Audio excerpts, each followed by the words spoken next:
సగటు భారతీయ కుటుంబం కష్టాలతోనే ముందుకెళ్తుంది. ఎవరు అన్ని బంధాల్లోనూ సంతోషాన్ని ఇవ్వలేకపోతున్నారు. మళ్ళీ కొంతమంది పిల్లలు ఏమైపోతారో అని తప్పక కాపురాలు చేసేవాళ్ళు చాలా మంది ఉన్నారా లేదా? పిల్లలు ఏమైపోతారో, పిల్లల భవిష్యత్తు ఏమైపోద్దో, ఈయన మంచోడుగా తెలుసు, ఈయన తాగుతాడని తెలుసు, మంచోడు కాదని తెలుసు, తిరిగిపోతాని తెలుసు, సరిగ్గా చూసుకోవడని తెలుసు, దుర్వ్యసనాక్రాంతుడని తెలుసు, అన్నీ తెలుసు. కానీ ఎందుకు కొంతమంది అలా ముందుకెళ్తున్నారు అని అంటే, అమ్మో పిల్లలు ఏమైపోతారు అని ఒక బెంగ. అందుకనే తప్పక కలిసి ఉంటున్న భార్యలు కొందరు, నాకు తెలిసిన ఎందరో భర్తలు ఉన్నారు, భార్యలు గెయ్యాళ్ళు, తిడుతుంటారు, అర్థం చేసుకోరు, విసిగిస్తారు, ప్రాణాన్ని విసిగించేంత పని చేస్తారు, తప్పుడు మార్గాల్లో ప్రయాణిస్తుంటారు. కానీ పిల్లలు ఏమైపోతారో అని కొంతమంది తండ్రులు తప్పక భార్యలతో సంసారాలు ముందుకు తీసుకెళ్తున్నారు. ఇలా అందరంలో చాలా మంది అడ్జస్ట్ అయి బ్రతుకుతున్నాం మన కుటుంబాల్లో. ఎలాగా అడ్జస్ట్ అయి? అది గతం. ఇక వర్తమాన తరాలను, ప్రస్తుత తరాలను, ప్రజెంట్ జనరేషన్స్ మనం ఆలోచిస్తే ఆ సర్దుకోవటం అనేది కూడా లేదండి. ఈ రోజు మన అందరికీ తెలుసు, సుప్రీంకోర్టులో ఉన్న విడాకుల కేసులు 5 కోట్లు ఉన్నాయట. ఎన్ని కోట్లట? మన రాష్ట్ర జనాభా ఎంత తెలుసు? మన ఆంధ్రప్రదేశ్ జనాభా 5.5-6 కోట్లు ఉందంటే, మన రాష్ట్రంలో ఎంతమంది ఉన్నారు జనాలు, అన్ని విడాకుల కేసులు ఉన్నాయట దేశవ్యాప్తంగా. అంటే ఏమైపోతున్నాయి కుటుంబాలు? ఏమండి, కళ్యాణ మండపాలైనా ఖాళీగా ఉంటాయి కానీ కోర్టు మెట్లు ఖాళీగా ఉన్నాయా చెప్పండి మీరు? ఉన్నాయమ్మా? కళ్యాణ మండపాలు ఖాళీగా ఉంటాయి లేదా? ఇప్పుడు మీ ఊర్లో ఉందా కళ్యాణ మండపం? కొన్ని పర్లు ఉంది కదా, ఖాళీగా ఉంటుందా? ఉంటుంది. ఎందుకంటే సీజన్ వస్తేనే ఫిల్ అయితే. సీజన్ ఏదో ఉంటుంది కదండి, ఆగస్టు సెప్టెంబర్, మనకి తెలియదు పూర్తిగా. కొన్ని సీజన్స్ ఉంటాయి, ఆ సీజన్లో మాత్రమే ఎప్పుడు ఫుల్గా కలకల్లాడుతుంటాయి కళ్యాణ మండపాలు.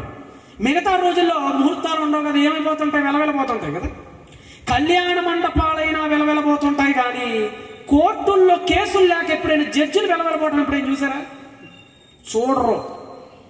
ఎందుకు చూడరంటే, ఎంతమంది పెళ్లిళ్ళు చేసుకుంటున్నారో దానికి డబుల్ విడాకులకు ముందుకెళ్తున్నారు. ఈ సినీ ప్రపంచం గురించి మీకు తెలుసు, నిన్న పెళ్లి చేసుకుంటే రేపటికి విడాకులు అప్లై చేస్తున్నారు.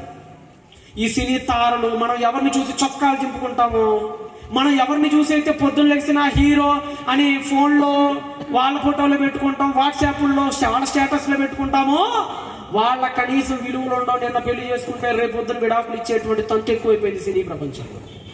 మరి ఇలాంటప్పుడు బైబిల్ మనకి ఏం సంబోధిస్తుంది? బైబిల్ మనకి ఏం సందేశాన్ని ఇస్తుంది?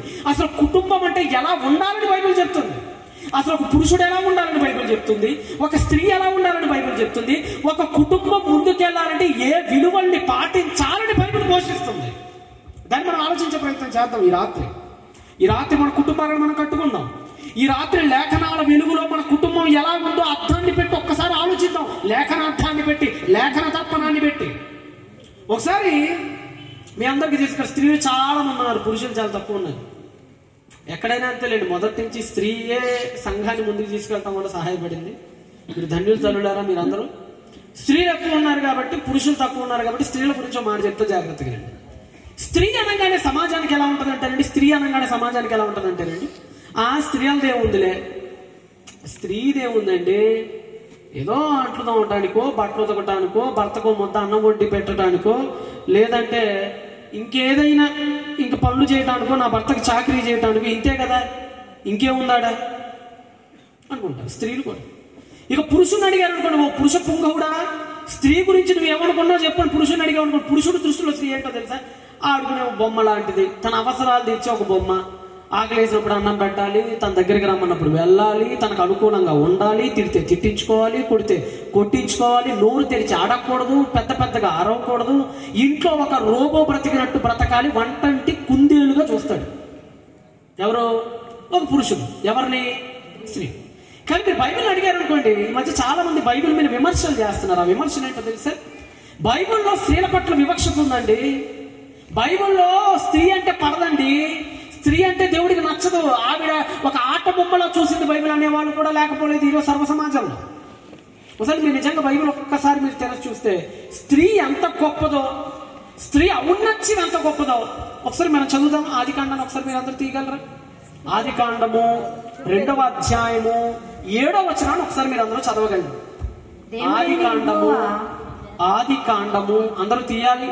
ఇందాక అయ్యగారు చెప్పారు కదా, గ్రంథాలు అందరి దగ్గర ఉండాలి, అందరూ తెరవాలి. అందరూ చదవాలి, అందరూ అర్థం చేసుకోవాలి, అందరూ అవగతం చేసుకోవాలి. చదువు ఆదికాండం 2:7 చదువుమా. దేవుడైన యెహోవా నేల మంటితో నరుని నిర్మించి